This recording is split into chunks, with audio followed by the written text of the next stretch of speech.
Estamos estudando, para quem não sabe ainda, a história da igreja, acho que a maioria sabe, e nós não conseguimos terminar completamente o terceiro período, que vai do ano 1000 ao ano 1500, porque faltou só o finalzinho, que é o fechamento da Idade Média, o ocaso da Idade Média, né?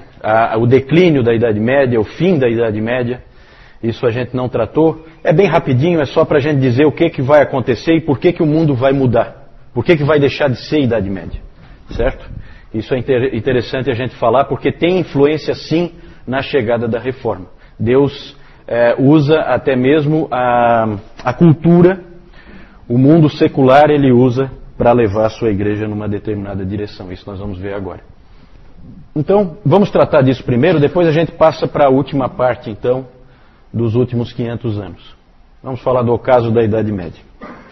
Gente, a Idade Média é uma das coisas que talvez vocês tenham percebido, e que é uma coisa única sobre a Idade Média, isso nunca aconteceu, a não ser na Idade Média, é o que se chama de síntese da Idade Média. Síntese. Tudo é unido. Na Idade Média, tudo é uma coisa só. A teologia e o conhecimento humano andam juntos. A cultura anda junto com a igreja. O governo anda junto com a igreja, que anda junto com o cristianismo. Tudo está unificado. Tudo em torno do cristianismo. Então isso é o que é chamado de síntese da Idade Média. Isso aí aconteceu só uma vez na história, só na Idade Média, e eu acho que não vai acontecer nunca mais. Essa união de tudo, certo? Claro que Deus tinha algum propósito com isso, que é difícil para a gente imaginar qual seja, mas algum propósito ele tinha. Outra coisa que também a gente percebe, que vocês já perceberam no nosso estudo, é que Deus confinou o cristianismo na Europa. O que ele queria com isso? Certo? Ele fez o cristianismo nascer lá na Palestina, e aí ele confinou o cristianismo na Europa, fez surgir os muçulmanos, vocês lembram? As cruzadas tentaram libertar os muçulmanos, foram um fracasso, e acabou então ficando confinado na Europa o cristianismo. O resto do mundo não conhece o cristianismo nesse período que a gente está estudando. Também Deus tem algum propósito com isso, e lá Deus vai fazer coisas impressionantes, como a gente vai ver hoje. E uma coisa muito interessante ocorre para que haja o fim da Idade Média e a quebra da síntese. É a chegada do Renascimento. Renascimento ou Renascença. Por que Renascimento? Porque as pessoas daquela época, no final do século, lá pelo século XIV, XV, as pessoas começaram a perceber que o ser humano tinha perdido alguma coisa. Que na antiguidade havia muita coisa boa que se perdeu durante a Idade Média.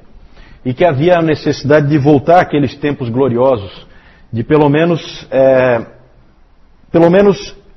resgatar alguma coisa daquilo que a humanidade tinha conquistado naquele período que antecedeu a Idade Média, o período do Império Grego, do Império Romano, e toda a produção da filosofia, todas essas coisas que a gente sabe que existiam antes da Idade Média. Com o Renascimento começa-se a prestar mais atenção no homem. Sempre quando se fala em Renascimento, pensem em uma atenção ao homem, ao ser humano. Durante a Idade Média o ser humano ficou muito esquecido. A teologia ficou tão forte que só se falava em Deus e se esquecia o homem. E a intenção de Deus não é essa. A intenção de Deus é que Ele e o homem tenham comunhão. Foi para isso que Ele criou esse lugar aqui e colocou o homem como Senhor sobre a sua criação. Na teologia começam a surgir nomes que a gente não vai estudar, mas que eu vou citar só para que não fique em branco. Nomes como Guilherme de Ockham, nomes como Gabriel Bill. Esses homens, eles começaram a prestar mais atenção aos indivíduos, menos nas generalizações e mais nos indivíduos. A teologia escolástica sempre se preocupava muito com generalizações. Essa época da Renascença, nós já vimos isso no domingo passado, era uma época de crise na igreja, certo? Nós vimos que houve lá o cativeiro babilônico da igreja, em que o Papa foi para Avignon e era controlado pelo rei da França.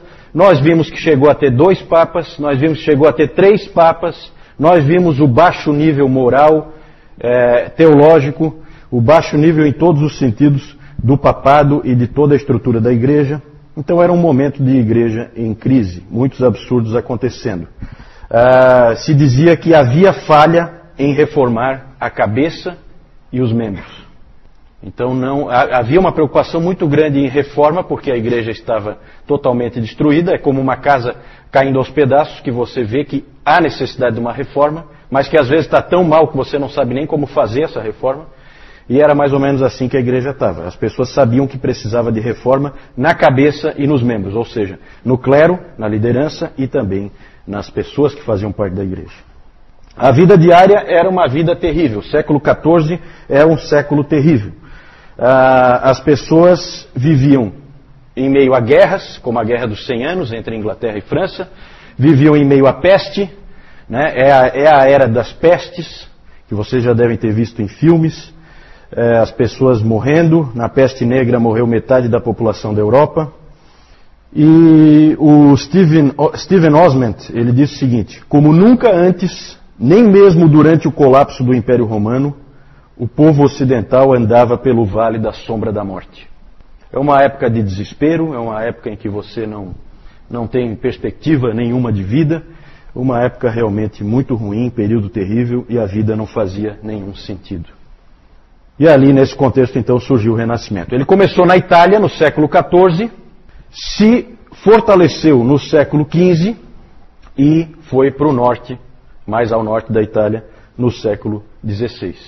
Exatamente mais ao norte da Itália e no século XVI que nós vamos ter a Reforma. Então o Renascimento ele tem ligação com a Reforma e nós vamos ver isso com bastante clareza hoje.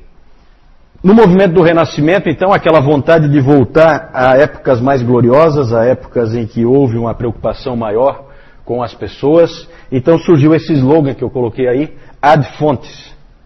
Os intelectuais começaram a dizer, nós temos que voltar às fontes. Nós temos que voltar ao conhecimento antigo. E aí houve novamente um interesse pelos escritos dos antigos, pelos escritos de Homero, pelos escritos de Platão, pelos escritos de Aristóteles, pela própria Bíblia, pelos manuscritos da Bíblia, os mais antigos, um desejo de voltar às fontes originais. Aí, com isso, se fortaleceu o estudo das línguas, se fortaleceu o estudo das literaturas, e aí surgiram os humanistas.